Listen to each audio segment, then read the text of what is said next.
My name is Violet, and I spent 14 hours cooking my boyfriend Ryan's birthday dinner from scratch. Handmade pasta, slow-braised osso buco, every dish a love letter written in flavors his grandmother would have recognized. But when I presented the feast to him and 20 guests, Ryan took one bite, laughed, and announced to the room that even the trash outside tastes better than this. What happened after I walked out of that apartment with every plate of food would change not just my life, but feed an entire community in ways I never imagined. The moment a stranger revealed his identity in that community center kitchen still gives me chills. But before we move back to it, comment down your age and where you are watching from, and if this story resonates with you, hit that like button and subscribe for more stories about deception, betrayal, and finding the strength to reclaim your life.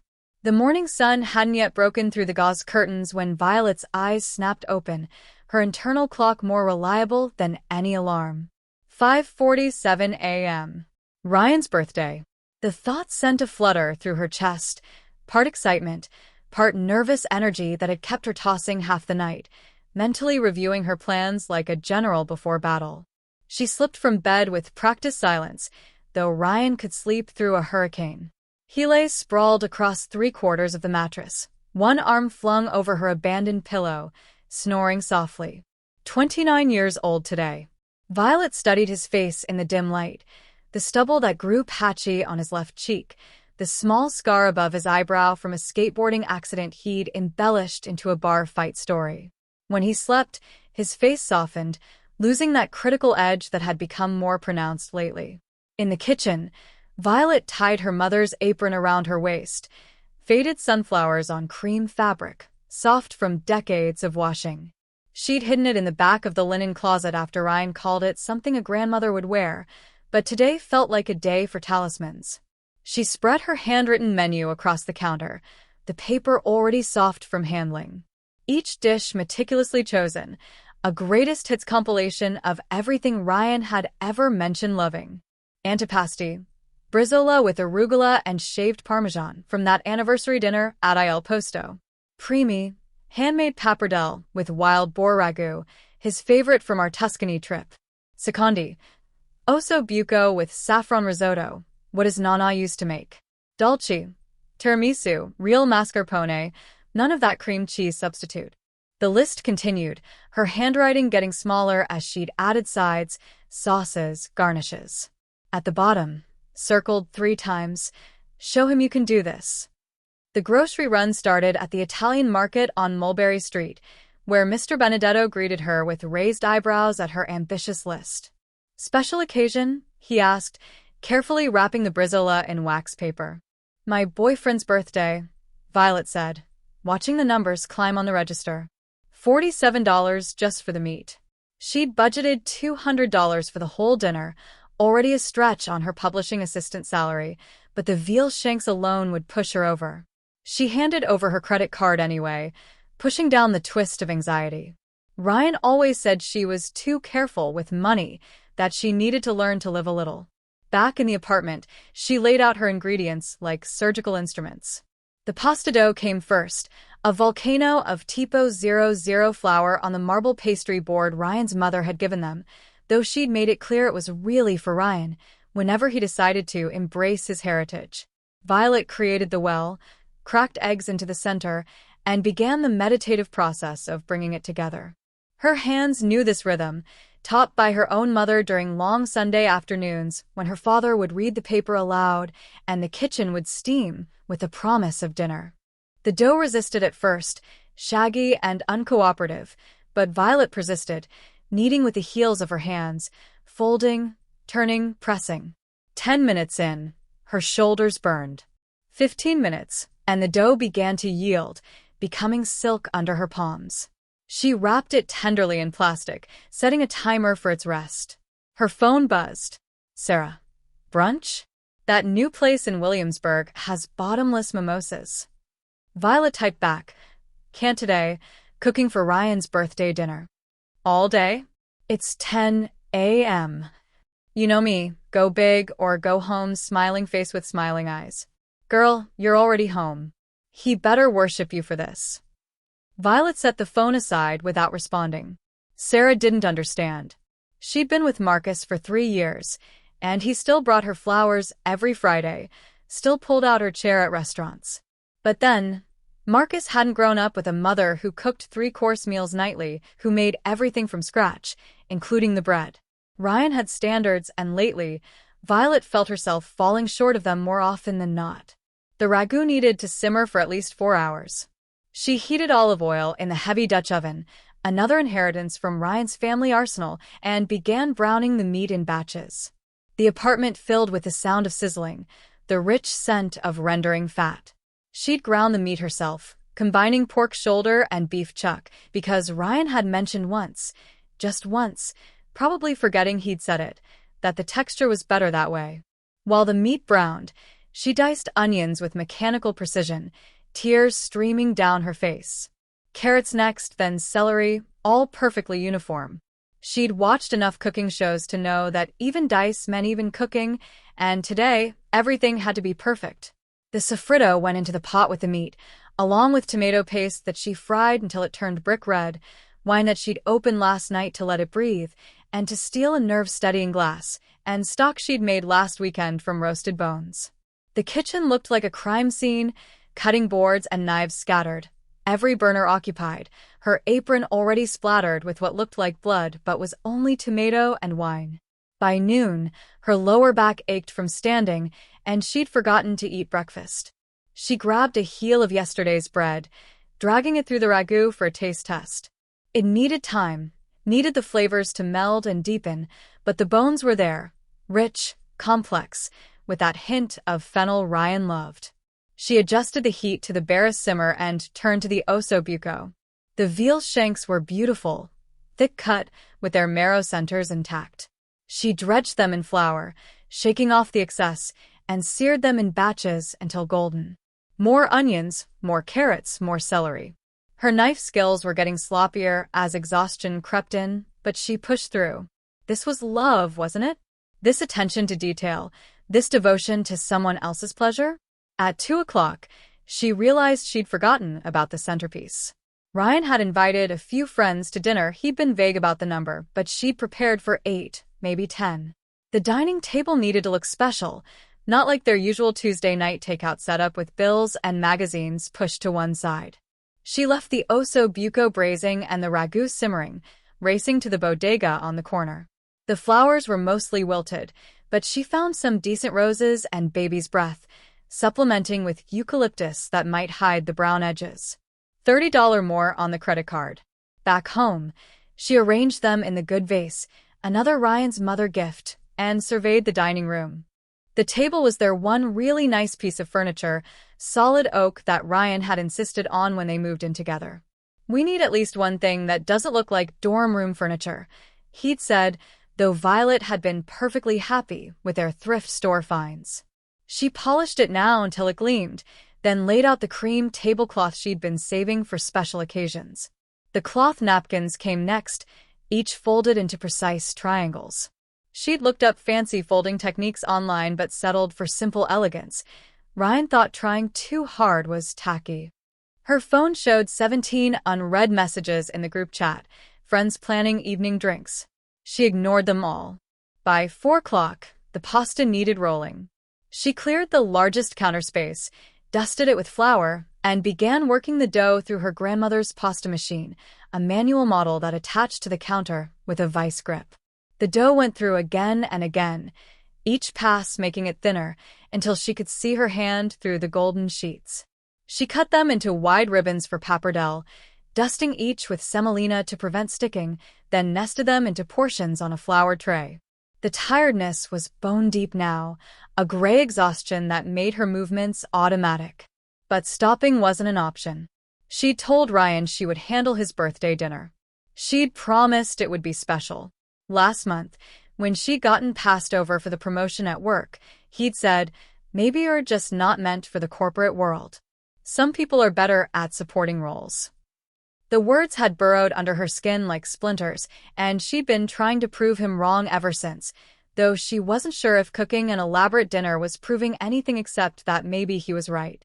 The risotto would have to be made a minute once guests arrived, but she could prep everything else. She heated stock, measured saffron, liquid gold at $30 per gram, grated Parmesan until her knuckles were raw. The tiramisu was chilling in the refrigerator, made last night in a rare moment of foresight. She'd used real mascarpone, despite the price, and proper Savoiardi cookies, and espresso so strong it made her heart race when she tested it. 5:30. Ryan would be home from his gym session soon, then off to shower and change at his friend Derek's place. He'd insisted on making an entrance at his own party, arriving after the guests for maximum impact. Violet had wanted to suggest that maybe the impact should be about them, together, but she'd learned to pick her battles. She surveyed the kitchen, a disaster. The dining room, pristine. The food on track. Her reflection in the microwave door showed a different story. Hair escaping from its ponytail in frizzled wisps, mascara smudged under one eye, the apron looking like a Jackson Pollock painting. She had exactly 45 minutes to clean the kitchen, shower, do her hair and makeup, and get into the dress Ryan had pointed out last week. You should wear that more often. You actually look put together in it. The kitchen cleaning was tria, dishes thrown into the dishwasher, counters wiped, evidence of the day's labor hidden like crime scene cleanup. She left the pots simmering, their lids dancing with escaping steam, and ran for the shower. The hot water revealed new aches, her feet, her shoulders, the small burn on her forearm from the oven rack. She washed quickly, mechanically, her mind already on the next steps. Hair in hot rollers. The dress, navy blue, conservative but flattering. Makeup that said, I definitely didn't spend all day sweating over a stove. Heels that Ryan liked, but that would have her limping by the end of the night. By 6:45, she stood in the dining room, everything ready. The apartment smelled like a high-end restaurant, all garlic and wine and slowly braised meat. Candles flickered on the table, their light catching the crystal glasses she'd hand-polished. Ryan's playlist, she'd spent an hour last week curating it, finding the exact remix of that song from their second date, played softly through the speakers. She poured herself a glass of the wine meant for dinner, just a small one to steady her nerves, and stood at the window watching the street below. Other people were heading out for their Saturday nights, laughing, casual, unencumbered. For a moment, she envied them their freedom, their choice to just exist without constantly proving their worth. But then she turned back to the table, to the precision of the place settings, the care evident in every detail, and felt a surge of pride. She had done this, created this. Whatever Ryan had said about supporting roles, this was leadership, orchestrating multiple dishes, timing everything perfectly, creating an experience. This dinner would show him what she was capable of.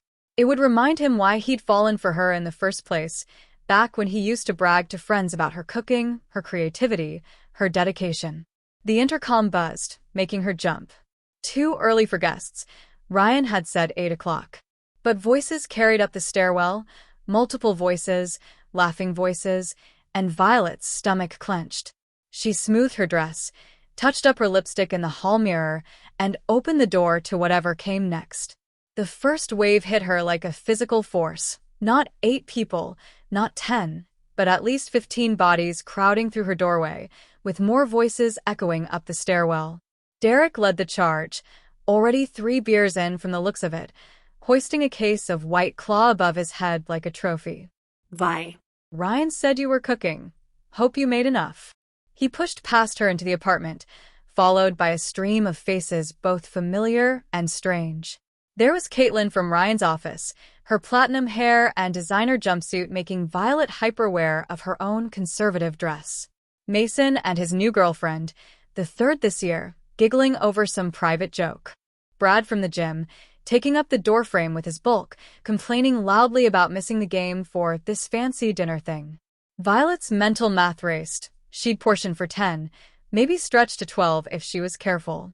The pappardelle could be extended with extra sauce, but the osso buco, there were only 8 veal shanks, and she couldn't exactly conjure more from thin air.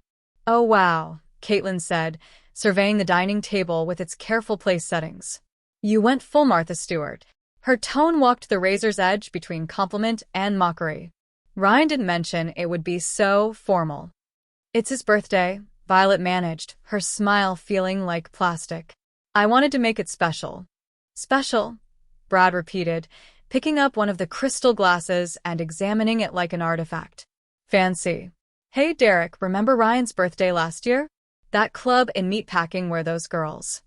Different kind of special. Derek cut him off, glancing at Violet. This is nice too. Very domestic. The word landed like a slap. Domestic. Like she was playing house, playing at being an adult while they were the real ones, outliving actual lives. More people pushed in, some guys from Ryan's softball team, their girlfriends who traveled in a pack and communicated in meaningful looks, a couple she'd never seen before who someone had apparently met at a bar and invited along. Is Ryan here? Mason asked, already helping himself to the wine she'd carefully selected and decanted. He's coming separately, Violet said. He wanted to make an entrance. This got laughs, knowing laughs, as if this was typical Ryan, which it was, but hearing it acknowledged so openly made something twist in her chest. She watched Mason pour wine with a heavy hand, filling glasses to the brim, using up half the bottle she'd allocated for dinner. I should check the food, she said, escaping to the kitchen. The ragu had darkened to a rich mahogany, perfect, but now needed to feed nearly 20 people. She added more stock, whispered an apology to the integrity of the recipe, and started water boiling for pasta. The osso buco was fork tender, the meat falling off the bone, but 8 portions wouldn't go far. She'd have to plate it carefully, make it look like abundance through presentation rather than quantity. Need help? Caitlin appeared in the doorway, White Claw in hand despite the wine available. I'm pretty good in the kitchen. I made avocado toast this morning. I've got it, Violet said, trying to keep the edge out of her voice. Thank you, though. God, it smells amazing in here. Very intense.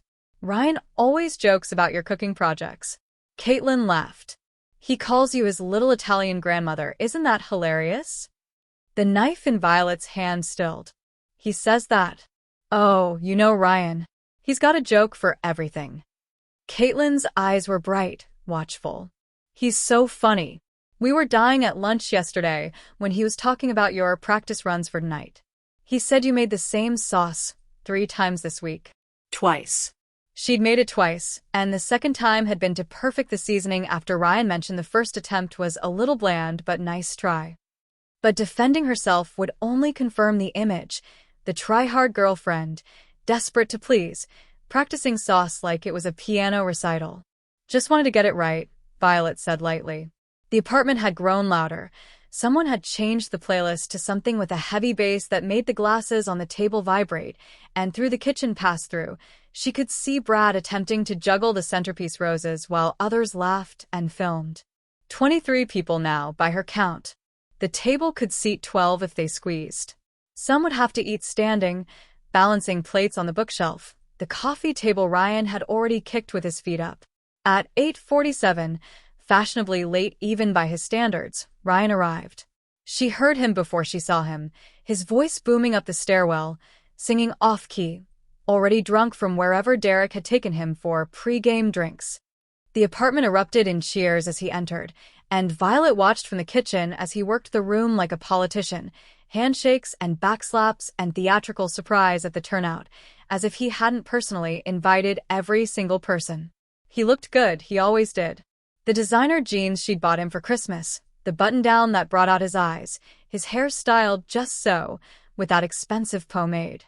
He moved through the space with the confidence of someone who'd never doubted his welcome anywhere, never stood in a kitchen wondering if he'd made enough food, never worried that his efforts might not measure up.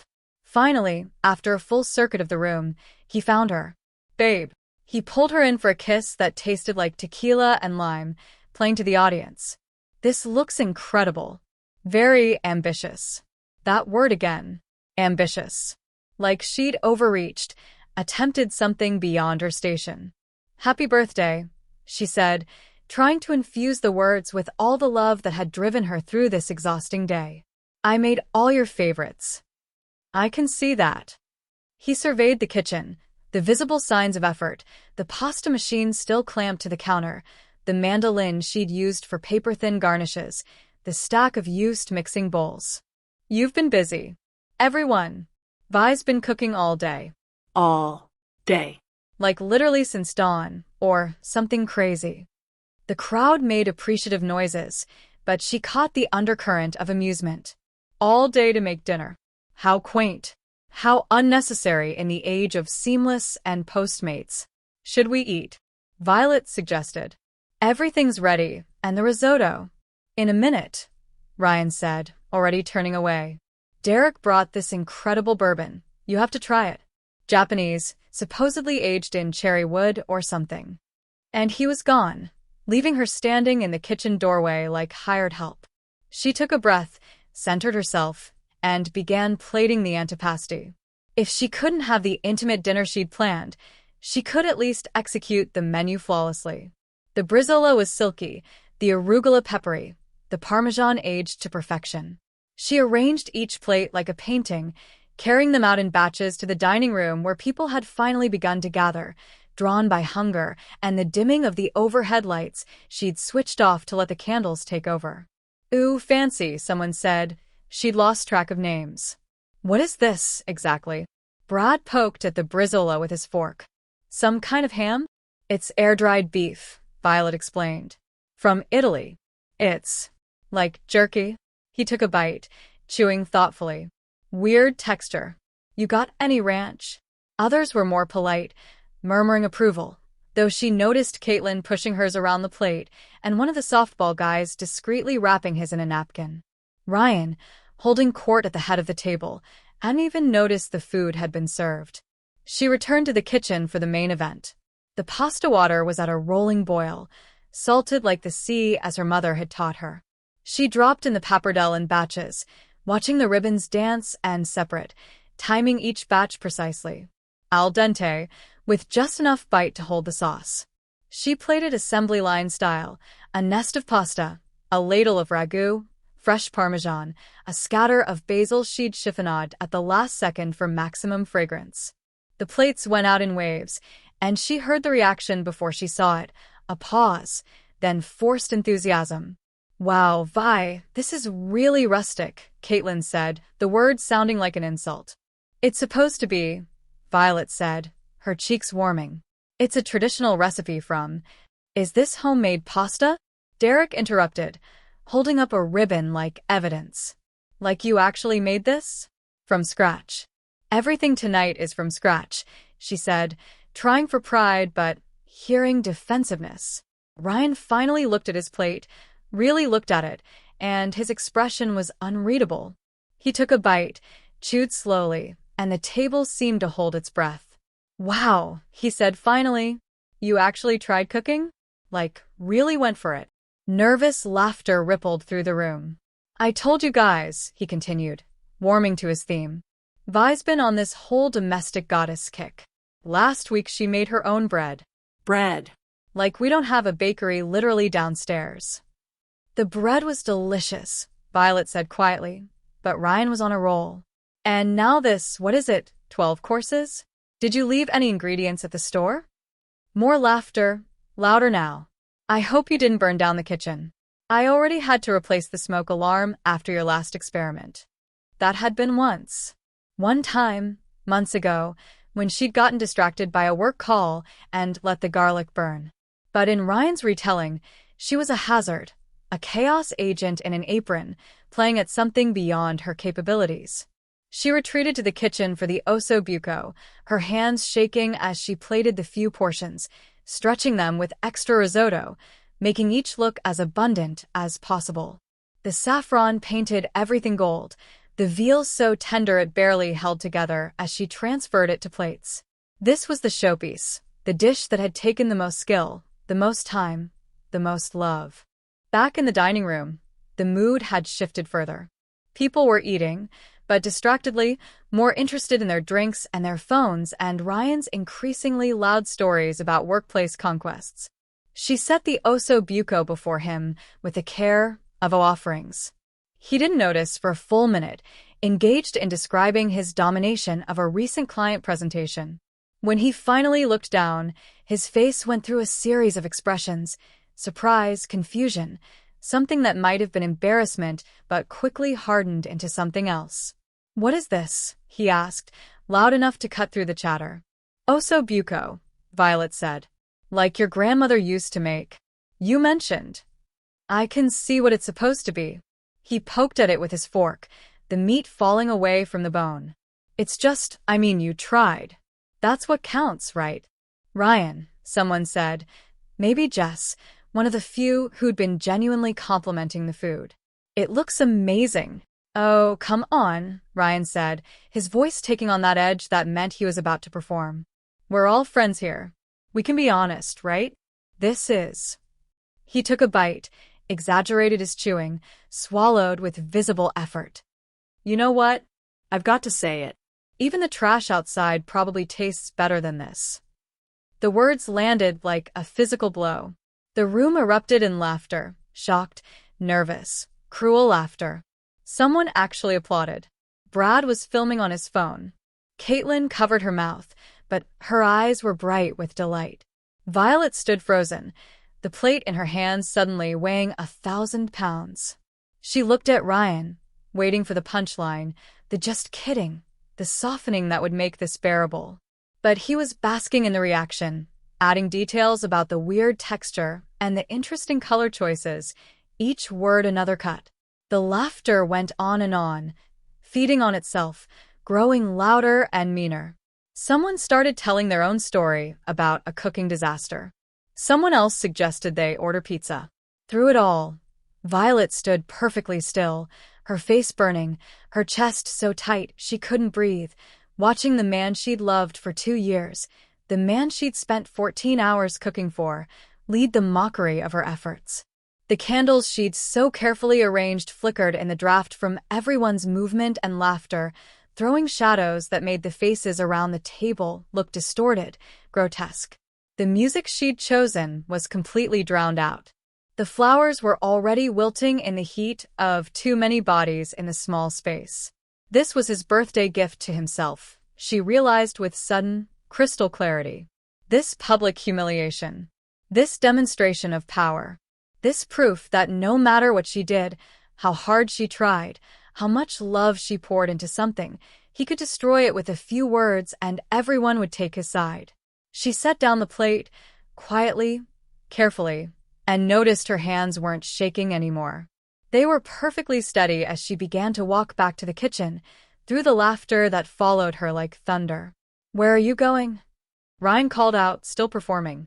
Come on, Vi, don't be sensitive. It's just a joke. I appreciate the effort, even if the execution is, well, more laughter. Always more laughter. She kept walking, through the kitchen, past the ruins of her day's work, towards something she couldn't name yet but felt pulling her forward, away from this table, this room, this moment that would become the before and after of everything. The kitchen felt like a sanctuary and a cage all at once. Violet stood at the sink, running cold water over her wrists, an old trick her mother had taught her to calm down when overwhelmed. Through the pass-through window, the laughter continued in waves, each surge making her stomach clench tighter. She could hear Ryan's voice above the rest, already reshaping the narrative. You should have seen her face. Like I'd kicked a puppy or something. So sensitive. She turned off the water and really looked at the kitchen for the first time since the disaster began. Every surface bore evidence of her devotion. The pasta machine with bits of dried dough still clinging to its rollers. The cutting board stained purple from the wine reduction. Her grandmother's wooden spoon, the handle worn smooth from decades of stirring, resting in the now congealed ragu. 14 hours of labor, of love, reduced to a punchline. Through the archway, she watched them. They'd abandoned any pretense of eating her food now, passing around Derek's bourbon instead, someone's phone playing a video that had everyone howling. She couldn't see the screen but heard her own voice, thin and earnest. Everything tonight is from scratch. Then Ryan's response, the theatrical pause before the killing blow, and that horrible laughter starting all over again. Brad had found the tiramisu in the refrigerator, was eating it straight from the dish with a serving spoon. This is actually pretty good, he said through a mouthful. Way better than that weird meat thing. That's because it's mostly sugar and cream, Caitlin said. Hard to fuck up dessert. But Violet had layered that tiramisu with the same care she'd given everything else, soaking each ladyfinger in espresso for exactly 3 seconds, whipping the mascarpone until it held perfect peaks, dusting the cocoa in a fine, even layer. Even that precision was just another joke to them. Her phone buzzed. A text from her sister in Seattle. "How's the birthday dinner going? Send pics." Violet almost laughed. What picture could possibly capture this? The abandoned plates with food pushed to the edges? The centerpiece roses now being used as impromptu microphones for someone's drunken karaoke? Her boyfriend of 2 years holding court while her culinary love letter congealed on the table? A memory surfaced unbidden. 3 months ago, when she'd gotten the call about missing the promotion.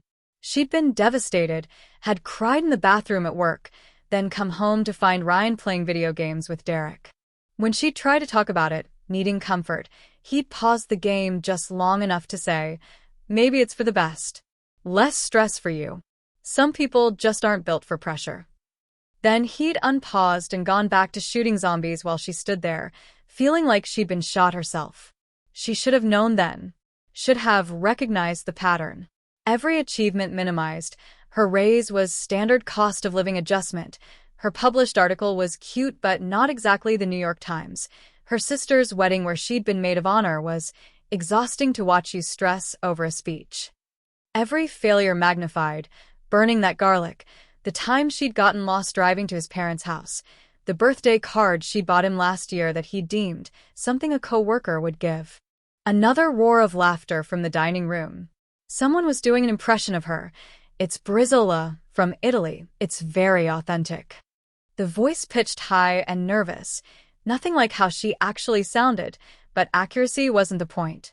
The point was the performance, the communal act of making her small. Her hands found her phone again, scrolling without purpose through Instagram. Everyone else's Saturday night looked golden and easy. Beach bonfires, rooftop cocktails, casual dinners where people smiled at each other with genuine affection. She stopped at a post from her college roommate, now living in Portland, teaching cooking classes at a community center.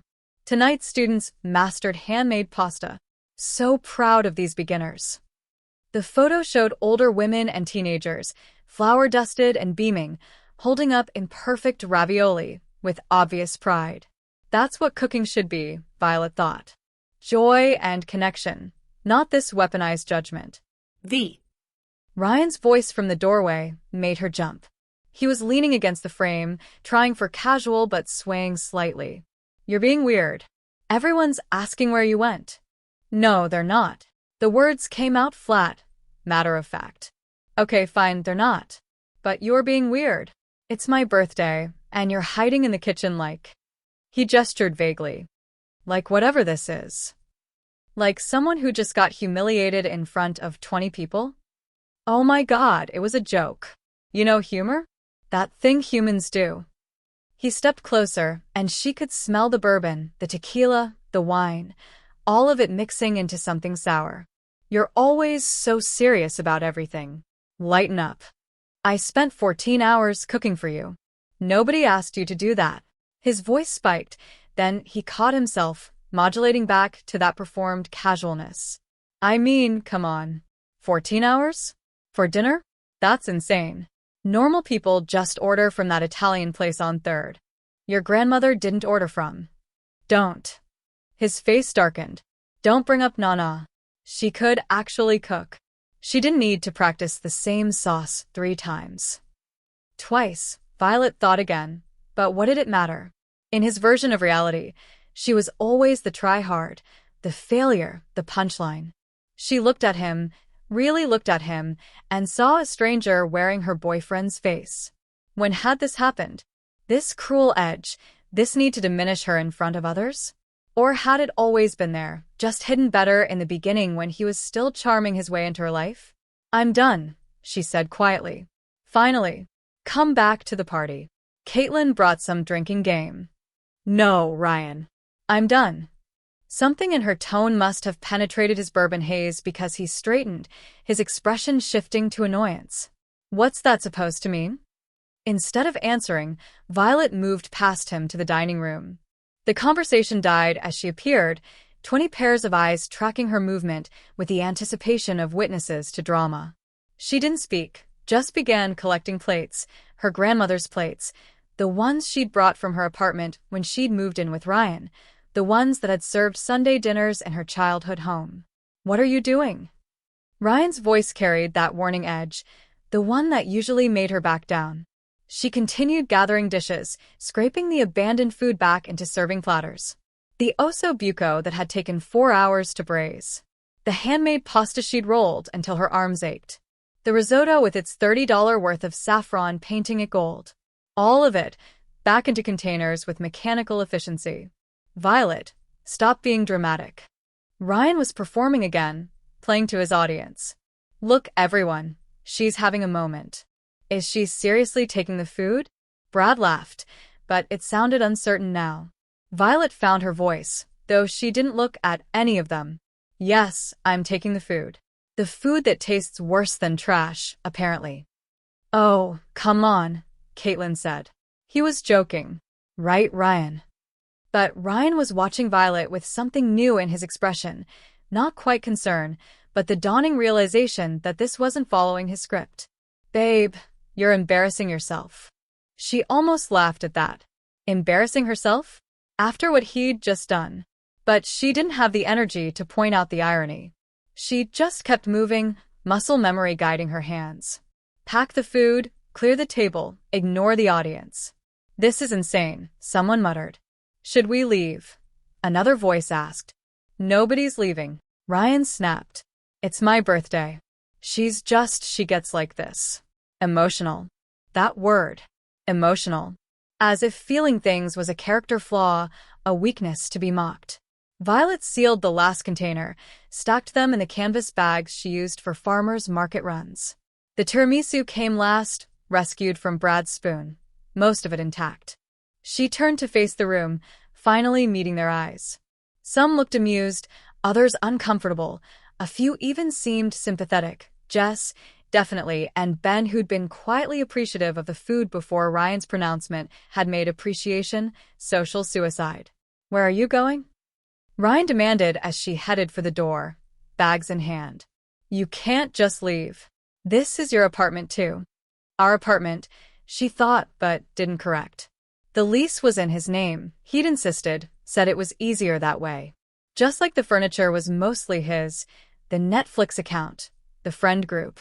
She'd nested in his life without realizing she'd given up her own. "To donate this disaster," she said, echoing his earlier words. "Since that's all it's good for, right?" The silence stretched, taut as the pasta she'd rolled earlier. Then Ryan laughed, forced and sharp. "Fine. Go ahead. Take your little hurt feelings and your mediocre food and go play charity worker. But don't expect me to be here when you come back ready to apologize." Apologize? He actually thought she would apologize. For what? For caring too much? For trying too hard? For believing, despite mounting evidence to the contrary, that love meant something more than public performance and private cruelty? Violet looked at him one last time, this man she'd shaped 2 years of her life around, and felt something crack inside her chest. Not her heart, that had been breaking incrementally for months. Something else. Some load-bearing beam of denial that had kept her in this relationship long past its expiration date. "Happy birthday, Ryan," she said and walked out. The hallway was blessedly quiet, just the distant sound of city traffic and the muffled bass from his apartment. She made it to the stairwell before the tears came, hot and angry and absolutely warranted. But she didn't stop walking. 3 flights down, through the lobby where Mr. Patterson, the night doorman, gave her a concerned look but wisely said nothing, and out into the September night. The air outside hit her like a slap of clarity. September in New York carried that particular quality of possibility, summer's heat giving way to autumn's crispness, the city feeling both ending and beginning. Violet stood on the sidewalk, bags of food pulling at her arms, and realized she had no plan beyond escape. Her car, Ryan's car, technically but the one she drove, was parked 2 blocks away. She walked on autopilot, her heels clicking against concrete, each step taking her further from the disaster behind her. A couple passed, laughing at something on a phone screen, and she wondered if they were laughing at something cruel or something actually funny. When had she become someone who analyzed laughter for its potential to wound? The car smelled like this morning's optimism, coffee from her pre-grocery run, a hint of the fresh basil she'd bought at the farmer's market.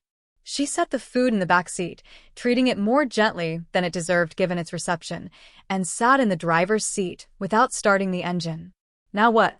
She could go to Sarah's, cry on her couch, drink wine, and hear all the things she should have done differently. Should have left him months ago. Should have known he was toxic. Should have valued herself more. All true, all useless in this moment of raw hurt. Her phone buzzed. Ryan. Very mature. You made your point. Come back. Then, a minute later. Bring more wine when you come back. We're out. The audacity of it almost made her laugh. He actually thought she was making some grand gesture, that she'd cool off and return, probably with apologies and definitely with more alcohol. She deleted the messages without responding and started the car. She drove without destination, letting muscle memory guide her through the streets. Past the Italian market where Mr. Benedetto had wrapped her brizola with such care. Past the wine shop where she'd spent 40 minutes choosing the perfect pairing. Past the bakery she hadn't gone to because Ryan was right. Why buy bread when you could make it? Except he'd been wrong too. Making bread wasn't about saving money or even about the end product. It was about the process, the meditation of kneading, the small miracle of yeast and flour becoming something more than their parts. At a red light, she caught her reflection in the rearview mirror. Mascara smudged but not destroyed. Hair still mostly in place despite everything. She looked like someone who'd had a long day, not someone whose relationship had just imploded over osso buco. The thought made her laugh, a sharp sound in the quiet car. All those romantic breakups in movies, full of thrown dishes and dramatic declarations. Hers had been quieter, just a woman walking out with leftovers. The light turned green, and she found herself heading downtown, toward the community center she passed on her way to work. She'd never been inside, but she'd seen families going in and out, had noticed the signs for free meals on Saturdays. It was past 9 now, they might be closed. But the food in her back seat felt like a weight that needed lifting, and throwing it away felt like admitting Ryan was right about its worthlessness. The center's windows glowed warm against the darkening street. Through them, she could see people still inside, volunteers cleaning up from dinner service, a few families lingering over coffee. She parked, gathered the bags, and approached the door before she could lose her nerve. A woman looked up as she entered, mid-50s, wearing an apron that had seen better days, her face kind but tired. I'm sorry, we've finished serving for tonight. But if you're hungry, I might be able to find. No, I'm not. I brought food. Violet lifted the bags. It's already cooked. Italian. Everything's fresh, made today. The woman's expression shifted to surprise, then gentle assessment. She took in Violet's dress, her smudged makeup, the way she held the bags like an offering or an apology. Rough night, the woman asked, not unkindly. You could say that. I'm Mia. I coordinate the kitchen here. She stepped closer, peering into one of the bags. Did you make fresh pasta? Pappardelle. With wild boar ragu. And there's osso buco and brizola and tiramisu. The words tumbled out, sounding absurd in this context. Who brought osso buco to a community center at 9:30 on a Saturday night? But Mia's face lit up. Oh, honey, you have no idea. We had to stretch tonight's donations, soup and sandwiches again. The families, especially the kids, they get so tired of the same things. This would be like Christmas for them. It's supposed to taste worse than trash, apparently. The words slipped out before Violet could stop them. Mia's expression softened further. Well, whoever said that is an idiot. Come on, let me help you bring it in. We still have a few families here who'd love a second dinner, and the volunteers never say no to good food. They carried the bags into the kitchen, a space that made Violet's home kitchen look palatial. Mismatched pots, donated appliances from various decades, but scrupulously clean and organized with military precision. Mia began unpacking containers, making appreciative noises. This is restaurant quality, she said, lifting the lid on the osso buco. Where did you train? I didn't. I just I learned from my mom and YouTube and trial and error. The best teachers. Mia called out. Gabriel, Anna, come see what just walked in. A teenage boy appeared first, all gangly limbs and suspicious eyes, followed by a younger girl who might have been a sister. They approached the counter where Mia was plating food with more care than anyone had shown it all evening. This lady made all this herself, Mia told them. Real Italian food. Gabriel's suspicion melted at the smell. That's pasta? Like, real pasta, not from a box. Made it this morning, Violet said, watching him take a bite. His eyes closed, and for a moment, he looked transported. Oh man, he breathed. Oh man, this is what food's supposed to taste like. Anna was working through the osso buco with focused intensity, her small face serious. The meat falls off the bone, she announced, as if sharing a scientific discovery. And it tastes like sunshine. Violet felt something crack in her chest again, but this time it wasn't breaking, it was opening. More people appeared, drawn by the smell and Mia's calls. A volunteer named Marcus, who looked like he'd been a linebacker in another life, who took one bite of the ragu and declared it poetry. An elderly woman, Rosa, who tasted the brizola and began speaking rapid Spanish that Mia translated as memories of her grandmother's cooking in Puerto Rico. A young mother with twin toddlers who fell on the tiramisu like it was treasure, chocolate dusting their cheeks as they hummed with pleasure. You should be cooking professionally, Marcus said, going back for thirds. This is better than any restaurant I've been to. Her boyfriend said it tasted worse than trash, Mia said dryly, having apparently put together the evening's story from Violet's fragments. Her ex-boyfriend, Rosa corrected firmly. No woman who cooks like this stays with a man who doesn't appreciate it. Ex-boyfriend. The word felt foreign but right, like a new key that actually fit the lock. Someone produced a phone, insisting on pictures. Violet tried to demur, conscious of her bedraggled appearance, but they insisted. You need to see, Anna said, tugging her toward the phone screen. You need to see how happy you made everyone. The photo was chaotic, mismatched plates, fluorescent lighting, a motley group of strangers brought together by chance and carbohydrates. But every face was genuinely joyful, and there in the middle was Violet, her makeup smeared, her fancy dress incongruous in the industrial kitchen, but smiling, really smiling, for the first time in hours. I'm posting this, the young mother declared. People need to know about this place, about people like you. Please don't, Violet started, but the woman was already typing. This amazing woman just walked into our community center with a feast she'd made from scratch. Asked nothing in return. Just wanted to share. This is what community looks like. This is what love looks like. There. Posted. Violet's phone, silent for the past hour, suddenly exploded with notifications. Ryan, of course. Where the fuck are you? This isn't funny anymore. You're making me look bad. Everyone's leaving because there's no food.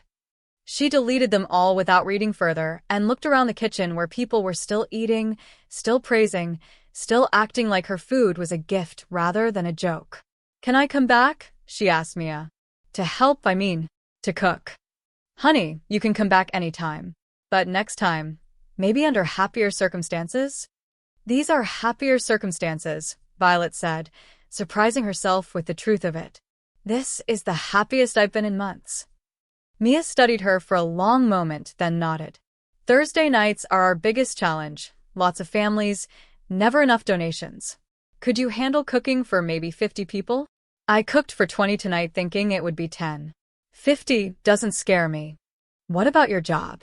I work in publishing. 9 to 5, sometimes 6. I could be here by 7. And your situation at home? Violet thought about the apartment with Ryan's name on the lease, her things scattered throughout, but never really taking root. Her sister in Seattle, who'd been begging her to visit for months. Sarah's couch, always available. The savings account Ryan didn't know about where she'd been slowly accumulating an escape fund without consciously admitting that's what it was. That's going to change, she said. Her phone rang. Ryan again. She declined the call, but it immediately rang again. This time she answered, stepping outside for privacy. Where the hell are you? His voice was less drunk now, more angry. Do you have any idea how embarrassing this is? Everyone left. You ruined my birthday. I ruined your birthday? Ryan, you told a room full of people my food tasted worse than garbage. It was a joke. Jesus Christ, why are you so sensitive about everything? I'm not sensitive. I'm done. I'll come get my things tomorrow while you're at the gym. You're not seriously ending this over dinner? She looked through the window at the warm light inside, at Mia teaching Gabriel how to properly twirl pasta, at Rosa and the young mother exchanging numbers, at community forming over the food Ryan had rejected. No, she said.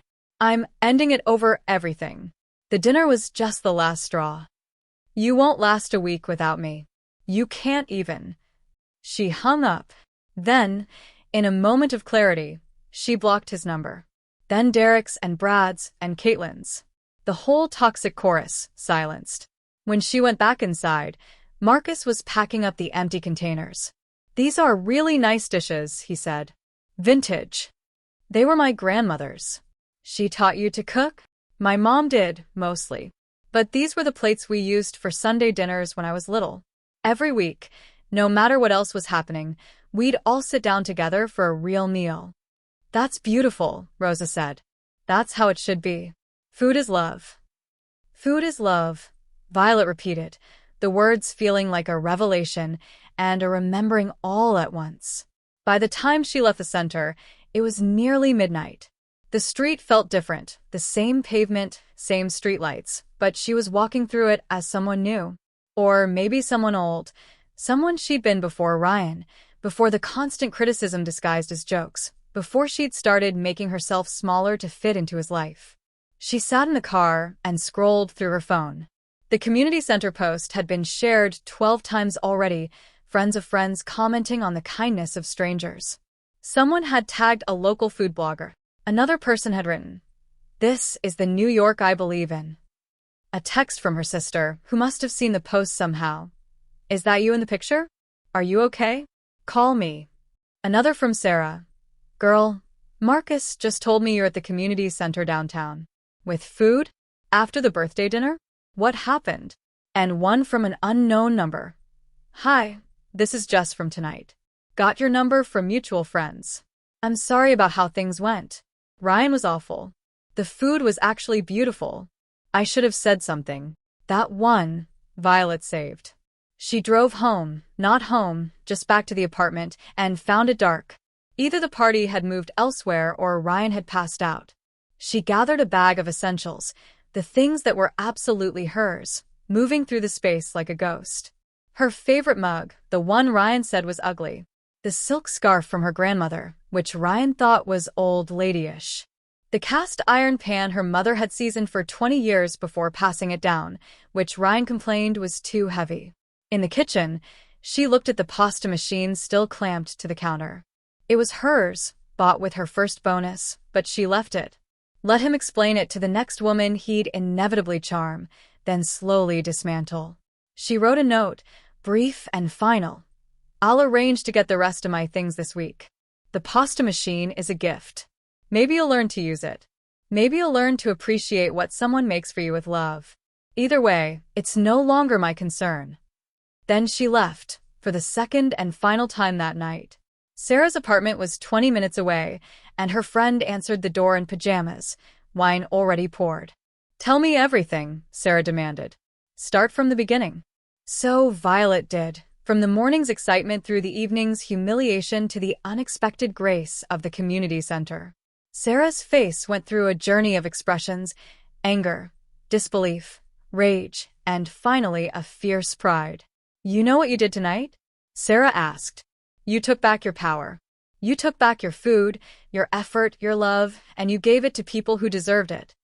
I just couldn't let him have it. Any of it." "Good. He doesn't deserve your grandmother's osso buco. He doesn't deserve your pasta. He doesn't deserve you." Violet's phone buzzed.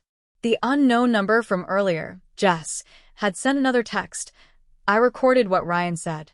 I know that's weird, but something felt off about the whole night.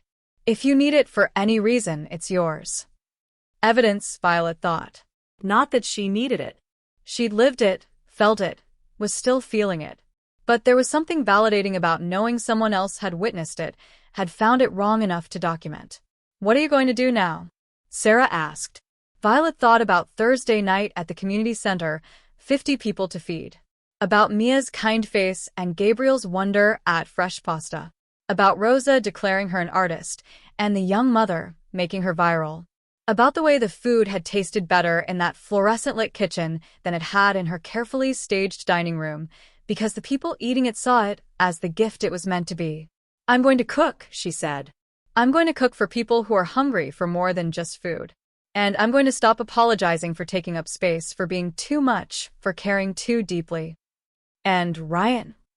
Ryan is going to learn what his life looks like without someone trying to make it special. Without someone believing he's worth 14 hours of effort. Without someone translating love into food day after day, only to have it thrown back in her face. Sarah raised her wine glass to taking out the trash. Violet clinked her glass against it, thinking of Ryan's words, how he'd meant to wound her. But trash could be composted, could nurture new growth. And she was already feeling the first shoots of something green and strong pushing through the wreckage of this night. "To feeding people who are actually hungry," she countered. Outside, the city hummed with its usual symphony of sirens and laughter and life continuing despite personal catastrophes. Tomorrow, she'd have to figure out logistics, where to live, how to extract herself from 2 years of entanglement, how to rebuild a life that was fully hers. But tonight, she sat with her best friend, drinking wine that tasted like freedom, her phone lighting up with messages from strangers at the community center already asking if she'd share her recipes, if she'd teach them her techniques, if she'd really be back on Thursday. She would be. With her grandmother's dishes and her mother's recipes and her own hard-won skills. She'd feed people who understood that food made with love was never waste, never trash, never something to mock. She'd cook like she'd cooked today, with her whole heart, holding nothing back. And this time, it would be received like the gift it was. Violet woke to 87 notifications and a headache that had nothing to do with wine. Sarah's couch had been more comfortable in theory than practice, and morning light streamed through windows that didn't have Ryan's expensive blackout curtains. For a moment, she forgot why she was here. Then reality crashed back with the weight of a fallen soufflé. Her phone screen was a chaos of alerts. The community center post had gone from 12 shares to over 300 overnight. Someone had tagged it #FoodIsLove and #NewYorkKindness, and both were trending locally. But between the Instagram hearts and Facebook reactions were text messages that made her stomach clench. "Mom, Violet, someone from my book club just sent me a photo of you at a community center. Are you volunteering? Why do you look like you've been crying? Her boss, Martin, saw an interesting post about you. Let's discuss Monday." Great community engagement for the publishing house. And an unknown number with a profile photo showing a sharp-faced Asian woman with geometric glasses. "Hi Violet, I'm Ava Lynn from Fork and Fiction, the food blog. Your story has captivated my readers. Would love to interview you about last night's dinner, both versions. The contrast is compelling." Sarah emerged from her bedroom with coffee and a grim expression. "You need to see this," she said, handing over her phone. It was Ryan's Instagram story, posted at 3 a.m., clearly drunk. A photo of the abandoned dining table with its wilted flowers and scattered glasses. Caption: "When you try to give someone everything and they literally take the food and run face with tears of joy, #crazy-ex-girlfriend, #dodged-a-bullet, #can't take a joke. That absolute bastard," Sarah muttered. "He's trying to control the narrative." But below his story, the comments weren't going his way. Someone had linked to the community center post, and the contrast was damning. Here was Ryan mocking a girlfriend who'd cooked all day for him. There was that same girlfriend feeding hungry families with the food he'd rejected. Violet's phone rang. Mia from the community center. "Honey, I hope I'm not calling too early, but something remarkable is happening. People saw that post about you, and they're calling to donate. Not just food, money, time, everything. One restaurant wants to sponsor Thursday's dinner entirely. They specifically asked if you'd be the one cooking." "Which restaurant?" "Salt and Cedar. Fancy place downtown." They said they wanted to support authentic culinary community engagement, whatever that means in corporate speak. Salt and Cedar. Violet knew that name. Where did she know that name? I'll be there Thursday, she said. Definitely. After hanging up, she Googled Salt and Cedar. Upscale, famous for their farm-to-table authenticity, 3 locations in Manhattan alone. Their About page showed a sleek dining room, all exposed brick and Edison bulbs, the kind of place Ryan always wanted to go but complained about the prices. And there, in their leadership section, Colin Matthews, director of marketing. Colin. Ryan's direct manager Colin. Ryan worked for Salt and Cedar's marketing division, handling their social media presence. The same social media that emphasized authentic culinary experiences and honest food made with love. Her phone buzzed. Ava Lynn again. I've found some interesting connections. Can we meet today? A coffee on me. An hour later, showered and wearing borrowed clothes from Sarah, Violet sat across from Ava in a cafe that served cortados in handmade ceramic cups. Ava was even sharper in person, her presence like a perfectly reduced sauce, concentrated and potent. I've been following your story since 2 a.m., Ava said without preamble. My readers are obsessed. But here's what interests me more. Your boyfriend, Ryan Chin, works for Salt and Cedar. The same Salt and Cedar that just offered to sponsor your community kitchen dinner. That's not coincidence. That's damage control. Ex-boyfriend. Violet corrected. And I didn't know he worked for them until an hour ago. Really? Ava pulled out her phone, showed an Instagram post from 2 weeks ago. Ryan at a corporate event, arm around Colin's shoulders, both holding cocktails. Caption: crushing it with the best boss in NYC, hashtag Salt and Cedar Marketing, hashtag Team Goals. He presents himself as embodying their brand values, Ava continued. Authentic, appreciative of craftsmanship, respectful of culinary tradition. But last night, he mocked homemade food. On his birthday, a celebration that traditionally centers on gratitude and appreciation, he chose cruelty instead. That's a story. I don't want to be a story. I just want to cook. You already are a story. The question is who tells it. Ava leaned forward. Ryan's trying to paint you as oversensitive, unstable. Classic Darvo, deny, attack, reverse victim and offender. But people at that party film things. They're reaching out to me, feeling guilty, wanting to share their perspective. Violet's phone buzzed. Jess. Ben, and I need to talk to you. It's important. And I'm sorry. I should go, Violet said. One more thing, Ava said. I have a contact at Salt and Cedar Corporate. They're concerned about Ryan's behavior reflecting on their brand. If there's more to this story, a pattern of behavior, previous incidents, they'd want to know. After Ava left, Violet met Jess and Ben at a Starbucks in neutral territory. They looked uncomfortable, Ben fidgeting with his coffee cup, Jess twisting her wedding ring. We should have said something last night, Jess started. When Ryan said those things, we froze. It's fine, Violet said, though it wasn't. No, it's not. Ben pulled out his phone. I filmed him saying it. The whole thing. I started recording during dinner because Derek was doing some stupid toast, but I kept filming when everything happened. He showed her the video. It was worse than she remembered. Not just the words, but Ryan's face as he said them, gleeful, performative, feeding on the crowd's energy. And her own face in the background, the moment of impact visible, the crumpling she'd tried so hard to hide. There's more, Jess said quietly. Yesterday afternoon, before the party, Ryan was at Derek's. They were pre-gaming and Ryan was making fun of you, saying you'd been practicing all week like it was some kind of competition. He bet Derek $50 he could make you cry at dinner. He what? He said it would be funny. That you needed to be taken down a peg because you've been acting like you were better than him ever since that community center started recognizing your cooking skills.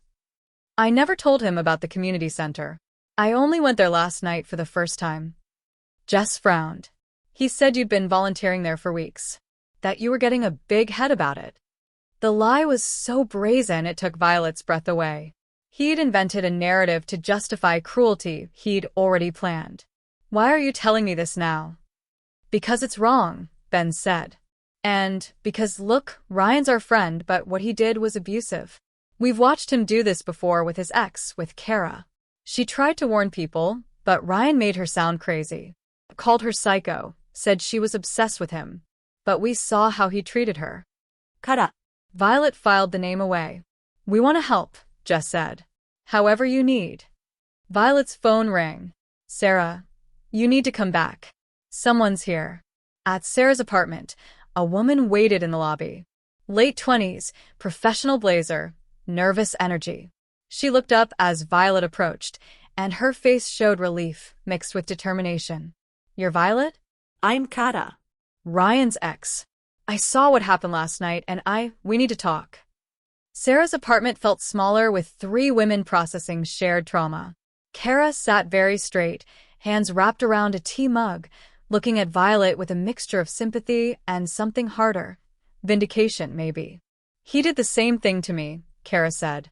Not with food. With my painting. I was working on a series for a gallery show, my first real exhibition.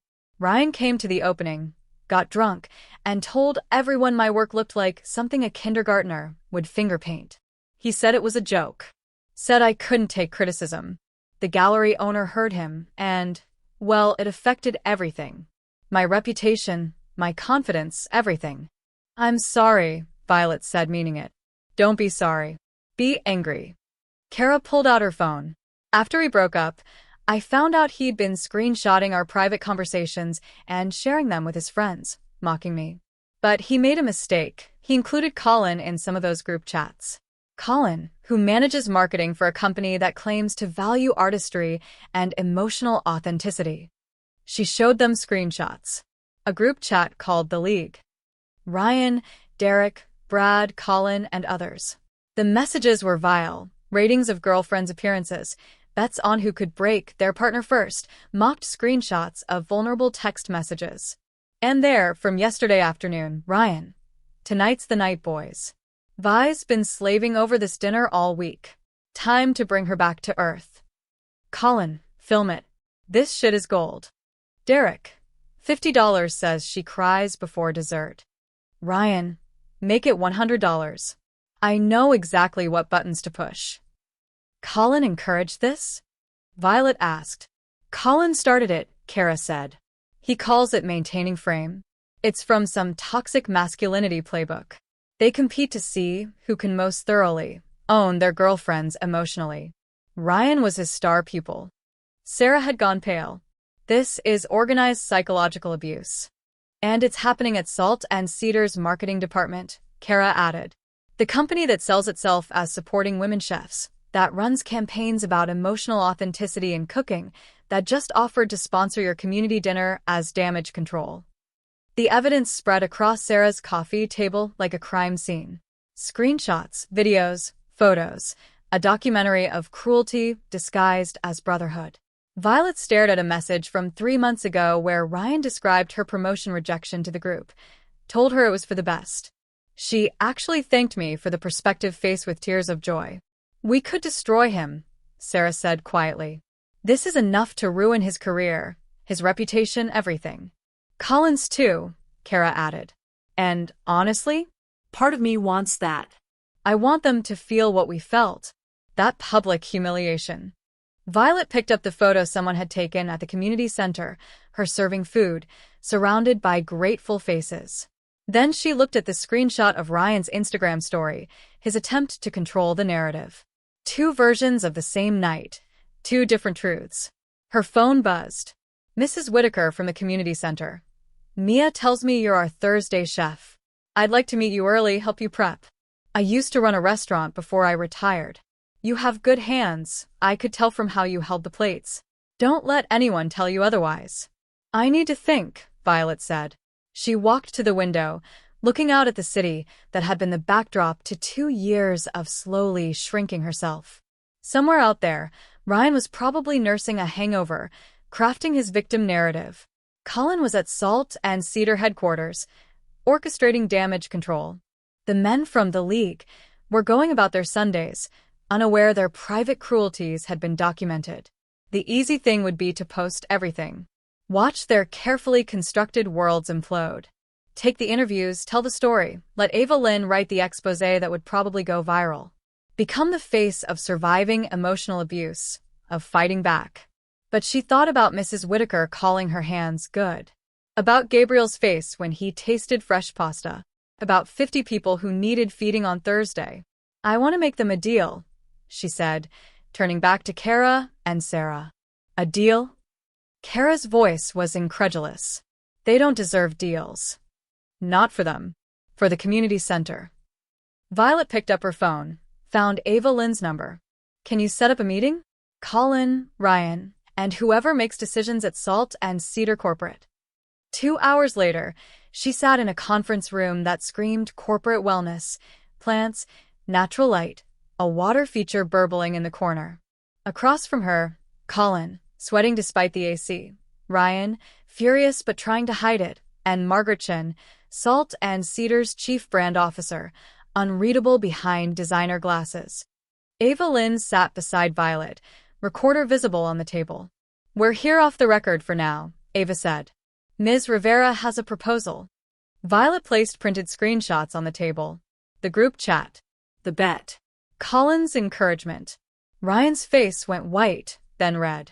Colin started to speak, but Margaret held up a hand, reading with laser focus. This is...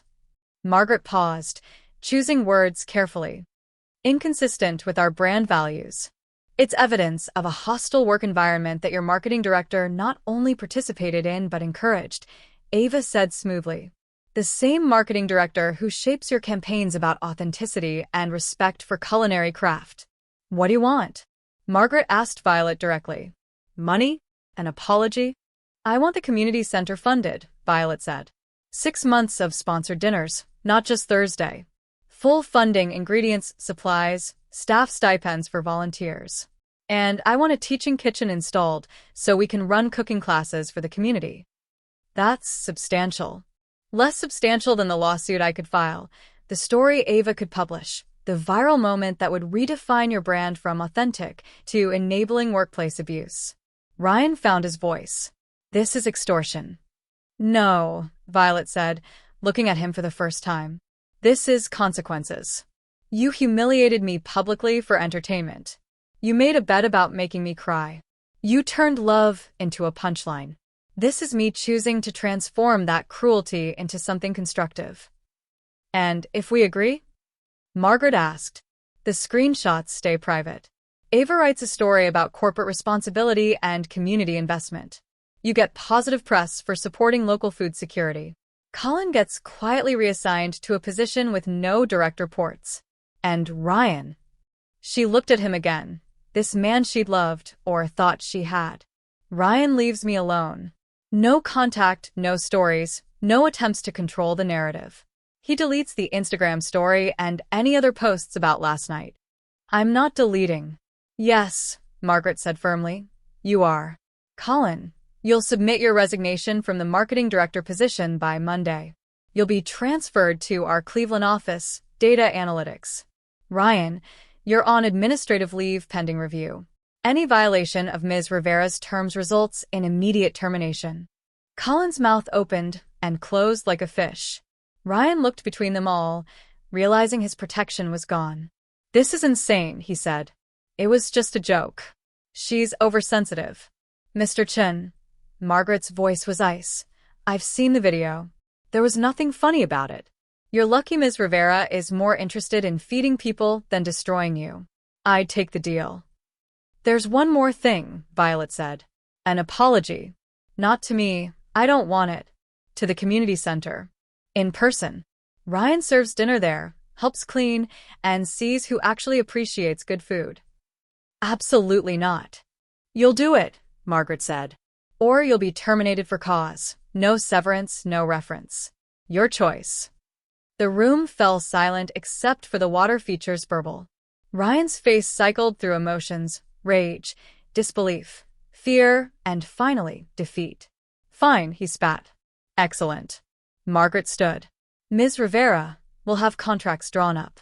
The community center will have full funding starting immediately. And Ms. Lynn, I trust your story will reflect our company's commitment to correcting mistakes and supporting community initiatives. If the funding is real and sustained, yes, Ava said. Outside the building, Violet's hands shook. Ava touched her shoulder gently. You did the right thing, Ava said. You could have destroyed them, but you chose to build something instead. It doesn't feel like winning. That's because you're not vindictive. That's why this is powerful. You transformed their cruelty into resources for people who need them. Her phone buzzed. Mrs. Whitaker, Mia tells me we have a new sponsor. Thursday's menu, what are you thinking? Violet thought about it. Thursday's dinner would be the opposite of last night's failed birthday feast. No pretense, no performance, just good food for grateful people. I'm thinking fresh start, she texted back. Simple, honest, made with love. Sarah met her for dinner, takeout Vietnamese on her apartment floor, no fancy plating required. So, you basically got the community center a massive donation by not destroying your horrible ex. Sarah summarized. Something like that. And he has to serve food there? Just once. With me supervising. Sarah laughed. That's actually worse than destroying him. He has to see you thriving, see people appreciating what he mocked, and he can't say anything. Violet's phone lit up with messages. The community center volunteers planning Thursday's menu. Her mom saying she was proud. Jess and Ben offering to volunteer. Even Mr. Benedetto from the Italian market saying he'd heard about her work and offering wholesale prices for the center. One message stood out. An unknown number, but the profile photo showed an older black woman in chef's whites. This is Gladys Whitaker. Mia gave me your number. I heard about last night both versions. I taught at the Culinary Institute for 30 years before retiring. You have something that can't be taught. You cook with love. Don't let anyone convince you otherwise. See you Thursday. We'll prep together, and I'll show you how to make 50 portions feel like a feast. Violet smiled, the first real smile since before the birthday dinner. Tomorrow, she'd have to figure out housing, formally extract herself from Ryan's apartment, begin rebuilding a life on her own terms. It would be hard, probably messy, definitely uncertain.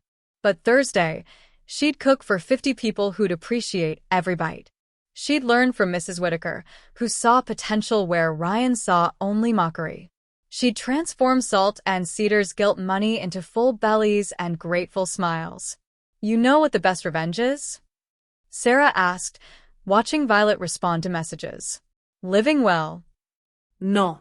It's taking the worst moment of your life and turning it into the beginning of something better. It's making them fund your dreams with their shame. Violet thought about the contrast. Last night's careful plating for people who laughed at her effort. Thursday's simple abundance for people who'd see it as love. The dining room with its dying roses and cruel laughter. The community center with its fluorescent lights and genuine gratitude. I need to plan Thursday's menu, she said. Now? It's Sunday night. Exactly. I have 4 days to prep. 50 people to feed. And this time. Violet pulled out her notebook, the same one where she'd planned Ryan's birthday dinner. She turned to a fresh page, wrote Thursday community dinner at the top. This time, I know it won't be wasted. She began writing, shopping lists, prep schedules, portion calculations. No brizzola this time, no osso buco, nothing that required proving herself. Just good, honest food. Maybe a pasta bar where kids could choose their own sauces. Maybe a soup that could stretch if more people showed up. Maybe sheet pan vegetables that celebrated simplicity. Her phone buzzed one more time. Ryan's Instagram story had been deleted. In its place, Salt and Cedar had posted, proud to announce our partnership with the Washington Heights Community Center, providing 6 months of fully funded community dinners. Food is love, and love should be shared. The comments were already rolling in, praising the company's community commitment. Violet knew the truth behind the gesture, but that didn't matter. What mattered was that 50 hungry people would eat well on Thursday, and every Thursday after that for 6 months. She looked at the notebook, at her phone full of supportive messages, at Sarah who'd taken her in without question. Last night, she'd walked out of Ryan's apartment with containers of rejected food and a broken heart. Tonight, she was planning a feast for people who'd appreciate it, funded by the very company that had enabled her humiliation. It wasn't the victory she'd imagined when she started cooking yesterday morning. But it was better, messier, more complex, more real. She'd taken their cruelty and composted it into something nourishing. "You know what?" she told Sarah. "Ryan was wrong. The food wasn't trash. But even if it had been, I'd have found a way to make it valuable. That's what I do. I take ingredients and transform them into something more." "And yourself?" Sarah asked. "What are you transforming into?" Violet considered it. Someone who knows her worth. Someone who cooks for love, not approval. Someone who feeds the hungry, literally and metaphorically. She turned back to her notebook, planning Thursday's feast. In 4 days, she'd stand in that community center kitchen with Mrs. Whitaker, teaching her the kind of lessons no YouTube video could capture. She'd serve Ryan's portion herself, watch him see what his mockery had inadvertently created. And then she'd keep cooking every Thursday until the funding ran out. By then, maybe she'd have found other sponsors, other supporters. Maybe that restaurant Mateo that Ava had mentioned. Maybe a cookbook deal from the publisher where she worked. Maybe something she couldn't imagine yet. The future stretched ahead, uncertain but no longer frightening. She had her hands, her skills, and finally, people who saw their value. That was enough. More than enough. That was everything. Thursday arrived like a held breath finally released. Violet stood in the community center kitchen at 3 p.m. for hours before service, watching Mrs. Whitaker move through the space with the efficiency of someone who'd orchestrated 1,000 dinner services. "Mise en place," Mrs. Whitaker said, not looking up from her knife work. "Everything in its place.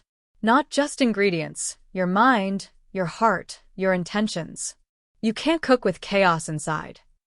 They'd prepped for 3 days, turning salt and cedar's gilt money into cases of fresh vegetables, quality proteins, good olive oil. Nothing fancy. Violet had learned her lesson about performance cooking, but everything fresh, real, dignified.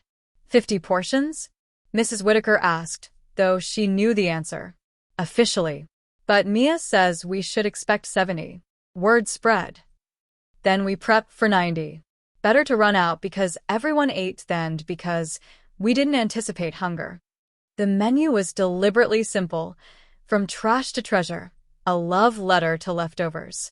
3 stations, a pasta bar with sauces made from vegetable scraps usually thrown away, a soup from bones and peelings that restaurants would discard, and a bread salad celebrating day-old loaves transformed into something special. Each dish proved Ryan's insult wrong by showing that even actual scraps, treated with respect and skill, could become beautiful. Jess arrived at 4 p.m. with Ben, both in aprons they'd clearly just bought. "Where do you want us?" Jess on front of house, Ben on photos, but real photos, not performance. Document the joy, not the drama. By 5 p.m., the volunteers had assembled. Mia, several regulars, and surprisingly, 3 line cooks from other restaurants who'd heard about the dinner through Ava's follow-up piece. "We wanted to help," one said simply. "What you did, choosing to build instead of burn, that's real strength." At 5:30, Margaret Chin from Salt and Cedar arrived with a small camera crew. "Just documenting our community investment," she said carefully, but her eyes were assessing everything. "As long as you don't interfere with service," Violet said, channeling Mrs. Whitaker's authority. At 5:45, Ryan arrived. He looked smaller somehow, designer clothes replaced with jeans, and the required volunteer t-shirt. Colin wasn't with him. Already reassigned to Cleveland, Violet had heard. Ryan stood in the doorway like he was waiting for someone to tell him this was all a joke. "You're on dish pit," Violet said, not unkindly but firmly. "Marcus will show you the system." "Dish pit." His voice cracked slightly. "I thought I'd be serving. Everyone starts in dish. You earn your way to serving." Mrs. Whitaker looked up from her sauces, studied Ryan with eyes that had seen every kind of kitchen ego. "You're the birthday boy," she said flatly. "The one who said her food was trash." Ryan's face flushed. "It was A joke." "Yes, I heard." Funny how jokes that humiliate others never seem funny to anyone with actual humor. She turned back to her work. Dish pit. 3-compartment sink. Hot water will ruin your manicure. The doors opened at 6 p.m. The lines stretched down the block. Families with children, elderly couples, young people between jobs, and surprisingly, food industry workers who'd closed their lunch shifts and come to see what Violet Rivera would do with community dinner. Order. Mia called out, the first ticket of the night. Family of 5. 2 vegetarian. The kitchen exploded into controlled chaos. Violet worked the pasta station, tossing fresh noodles with carrot top pesto, beet green marinara, and a cauliflower leaf alfredo that had taken 3 attempts to perfect. Mrs. Whitaker commanded the soup station, ladling liquid gold made from chicken bones, onion skins, and celery ends into bowls. The bread salad station run by the visiting cooks turned yesterday's unsold bakery donations into panzanella that would make a Tuscan grandmother proud. Through the service window, Violet could see the dining area filling. Gabriel and Anna were there, the teenagers from Saturday night, with what looked like their entire extended family. Rosa had brought friends from her building. The young mother with twins had become a family of 6, her sister and parents joining. And there was Ryan, visible through the dish pit window, arms deep in suds, his face a study in misery as bus tubs of dishes accumulated faster than he could wash. Behind, Jess called, carrying plates. She'd found her rhythm. No longer the nervous woman from the birthday party, but someone discovering capability she'd never exercised. First wave, perfect, Mrs. Whitaker murmured. Now the rush.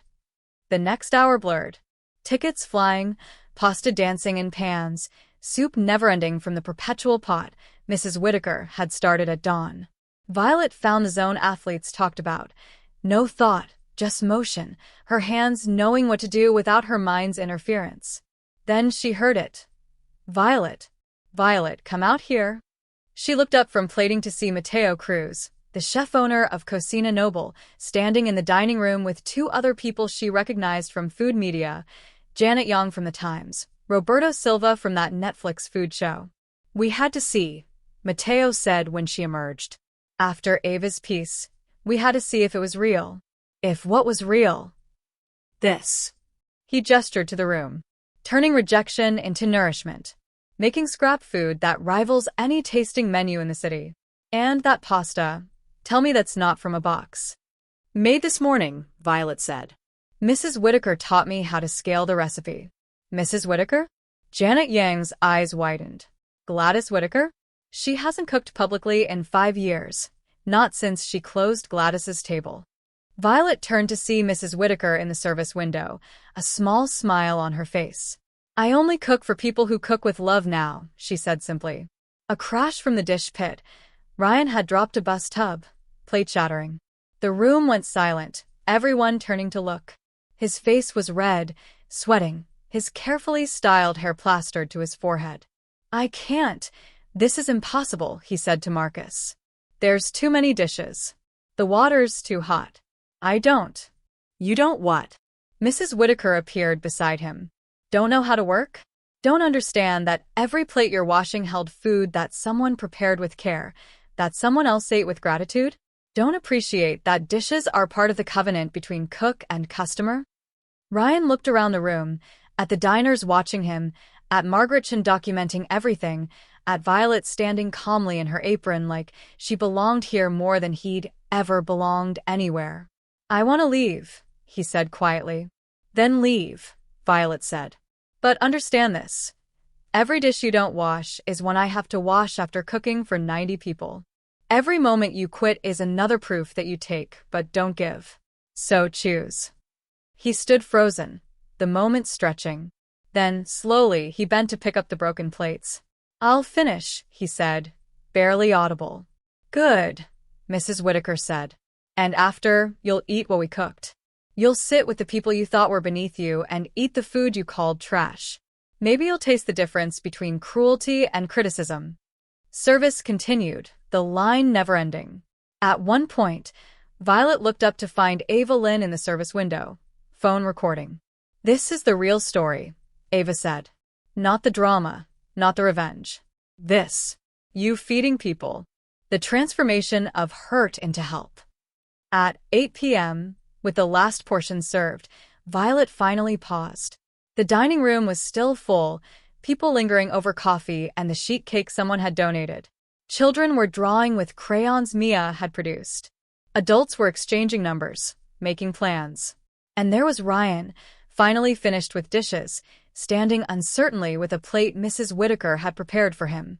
"Sit," Violet said, not unkindly. "Eat." He sat at the only open seat between Rosa and Gabriel. Violet watched him take the first bite of pasta with carrot top pesto. His face went through several expressions: surprise, recognition, maybe even shame. "It's good," Gabriel told him. "Better than good. Your girlfriend, ex-girlfriend. She's an artist." "I know," Ryan said quietly. "I knew." That was the cruelest part, Violet realized. He'd always known her food was good. The mockery had been calculated, designed to diminish not because he didn't recognize her talent, but because he did. As the evening wound down, a man who'd been sitting quietly in the corner approached Violet. Middle-aged, unremarkable except for his eyes that missed nothing. "Ms. Rivera? I'm Daniel Harper." The name meant nothing to her, but Mrs. Whitaker stiffened. "Danny Harper? From the neighborhood." "Hello, Mrs. W. Been a while." "Danny runs Harper Foundation now," Mrs. Whitaker told Violet. "His family's foundation. They fund food programs across the city." "I was also the one who posted the original photo of you on Saturday night," Daniel said. "I volunteer here sometimes, anonymously. I saw you walk in with that food, saw your face. I knew there was a story." "You started all this?" Violet gestured to the full room, the empty pots, the community that had formed over dinner. "You started it when you chose to feed people instead of throwing good food away. I just documented it." He pulled out a business card. "But I'm here officially now. Harper Foundation wants to discuss something with you." Margaret Chin materialized beside them, her corporate antenna clearly tuned to important conversations. "Mr. Harper, I didn't realize you were here." "I'm often here, Miss Chun. Though usually your company doesn't notice until there's PR value." Margaret's smile tightened. "Our commitment to this community is genuine. Your commitment is 6 months of guilt money. What happens after? We're evaluating long-term partnerships." "I'm sure." Daniel turned back to Violet. "Ms. Rivera, what would you do with a real kitchen? Not just volunteering, but yours to run."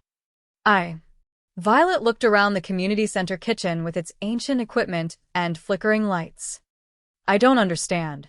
Harper Foundation has been looking for someone to run our new project. We're launching from scratch community kitchens, professional teaching kitchens in underserved neighborhoods. Full funding for 2 years minimum, including salaries, equipment, and ingredients. The mission is simple: feed the hungry while teaching skills, building community, creating dignity through food." The room had gone silent. Everyone was listening now, the volunteers, the diners, even Ryan from his corner table. "You want me to run a kitchen?" Violet's voice came out strangled. "I want you to run the flagship location. Here, actually. We've already negotiated to buy the building next door, renovate it into a state-of-the-art teaching kitchen and community restaurant. Pay what you can model with sliding-scale cooking classes. Mrs. Whitaker has already agreed to develop curriculum." Mrs. Whitaker smiled. "If you'll have me as a partner. But I'm not a trained chef. I'm a publishing assistant who cooks." "You're someone who took the worst night of your life and turned it into this." Daniel gestured to the room. "You chose building over burning. You understand that food is about more than technique. It's about love, community, transformation." "The salary is competitive," he continued. $70,000 to start, full benefits, and you'd have complete creative control. The only requirement is that you feed people, both their bodies and their spirits." Violet's legs felt weak. Sarah appeared beside her, having arrived sometime during service, and gripped her arm. "Say yes," Sarah whispered. "Say yes right now." "Mr. Harper," Margaret Chin interrupted, "Salt and Cedar would be interested in partnering on this initiative." "No." Daniel's voice was firm. "Your company had the chance to value Ms. Rivera's work. You chose mockery. The only reason you're here now is damage control. After your 6-month commitment ends, you're done here. He turned back to Violet. There is one condition. We announce this publicly. Not for drama, but for accountability. People should know that cruelty doesn't win, that choosing community over revenge creates opportunities. Can I think about it? Of course. But know this, I've watched this community for years. I've seen well-meaning people come and go. You're different. You cook like someone who understands hunger, not just physical but emotional. That's rare. He left his card and walked away. The room exploded in voices, Mia hugging her, Gabriel and Anna cheering, the visiting chefs applauding. Through it all, Violet saw Ryan standing, his plate empty, his face unreadable. He approached slowly. Margaretchen started to intervene, but Violet waved her off. I'm sorry, Ryan said quietly. Not for the cameras, not for the deal. I'm sorry. The food was never trash. I was. I was trash for saying it, for thinking humiliation was entertainment, for... He trailed off. I don't deserve forgiveness. But you deserved better. You always did. Before Violet could respond, he walked out, leaving his volunteer t-shirt folded on the table. Well, Mrs. Whitaker said dryly, miracles do happen. Though I doubt it'll stick. It doesn't need to, Violet said. I'm not doing this for him anymore. At 10 p.m., the last volunteers finished cleaning. The kitchen gleamed, ready for tomorrow's meal service. Violet stood in the space where, in a few months, if she said yes, a professional teaching kitchen would exist. You're going to accept, right? Jess asked. She and Ben had stayed to help close. I don't know. It's huge. I've never run anything. I've never. You just served 90 people, Ben pointed out. You turned a disaster into this. You got Salt and Cedar to fund 6 months of meals. You already are running things. Her phone buzzed. The photo Daniel Harper had reposted was going viral again, this time with a new caption. Update. The woman who turned birthday humiliation into community service has been offered to run NYC's newest community kitchen initiative. Sometimes the best revenge really is massive success. The comments were pouring in. Congratulations, recipe requests, people sharing their own stories of turning pain into purpose. But one message stood out. From her mother. Mija, I saw everything online. Come home tomorrow. Bring your notebook. We'll plan menus like we used to, except this time it's for your restaurant. Dad says the one who mocked your food is lucky or too good for revenge. We raised you right. Time to show the world what our recipes can do. Violet stood in the empty kitchen, thinking about her grandmother's plate still in Ryan's apartment, her mother's recipe box in her childhood bedroom, Mrs. Whitaker's techniques filling her notebook. 3 generations of cooking wisdom, finally having a home. Yes, she said aloud. I'm saying yes. Sarah squeezed her hand. To the job. To all of it. The kitchen, the teaching, the feeding. To taking up space instead of making myself smaller. To cooking with my whole heart for people who see it as the gift it is. She looked at the industrial kitchen that would soon be transformed. Imagine teaching teenagers like Gabriel to make fresh pasta, showing home cooks how to stretch budgets without sacrificing dignity, proving every day that food made with love was never waste. We need to plan Monday's menu, she told Mrs. Whitaker. The first menu of the rest of everything. Start simple, Mrs. Whitaker advised. Build from there. You've got 2 years of funding and a lifetime of cooking ahead. As they locked up, Violet saw a figure across the street, Ryan, still in his wet clothes from the dish pit, watching them leave. For a moment, their eyes met. Then he turned and walked away, disappearing into the city that had witnessed his cruelty and her transformation. No looking back, Mrs. Whitaker said firmly. That boy was a lesson, not a life sentence. You learned it, now leave it. 3 months later, the from-scratch community kitchen opened its doors. The renovation had been extensive, professional-grade equipment, teaching stations, a dining room that could hold 100. The walls held photos from that first Thursday service, including one of Violet in her flour-dusted apron, surrounded by empty pots and full hearts. Opening night brought everyone, Gabriel and Anna, Now her sous chefs in training, Rosa and the community center families, Mateo Cruz and half the city's food scene.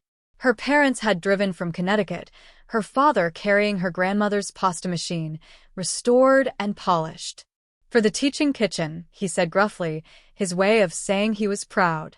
The menu was simple but significant. All the dishes from that Thursday service, elevated slightly, but still accessible. The carrot top pesto, the scrap bone soup, the bread salad that celebrated day-old loaves. Each dish proved that with skill and love, anything could be transformed. Ava Lynn covered the opening, her piece starting. 6 months ago, Violet Rivera's boyfriend told her that her cooking was worse than trash. Tonight, she opens a kitchen funded by the foundation of a billionaire who tasted her food and saw what her ex couldn't, that cooking with love is the rarest ingredient of all. At the end of service, Daniel Harper stood to speak. This kitchen exists because one woman chose to build instead of burn.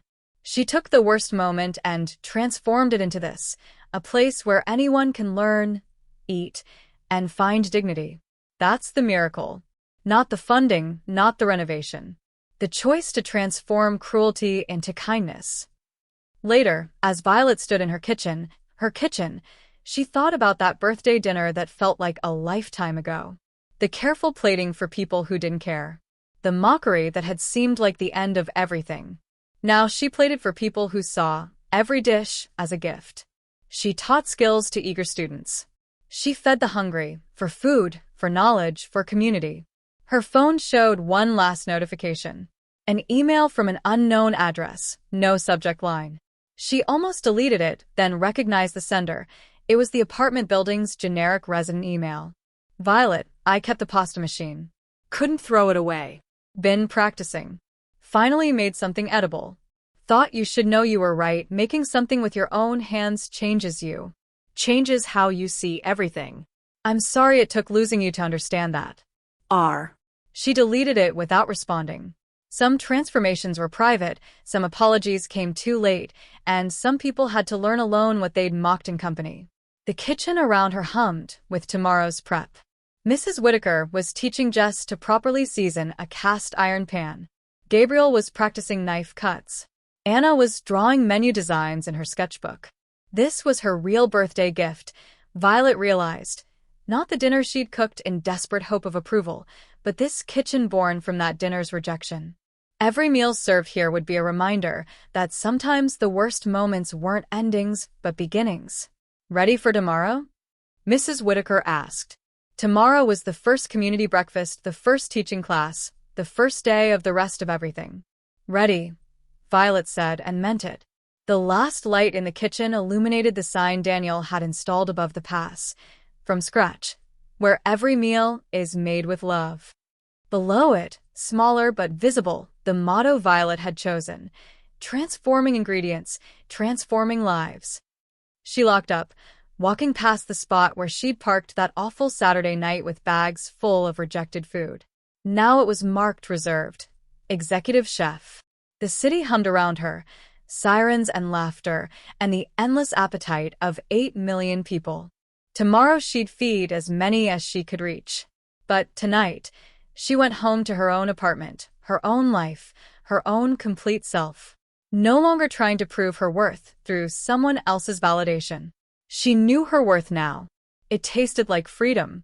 If someone you loved mocked your greatest act of love in front of everyone, would you choose revenge or transformation? Let me know in the comments below. And don't forget to like and subscribe for more stories about finding strength in the most humiliating moments.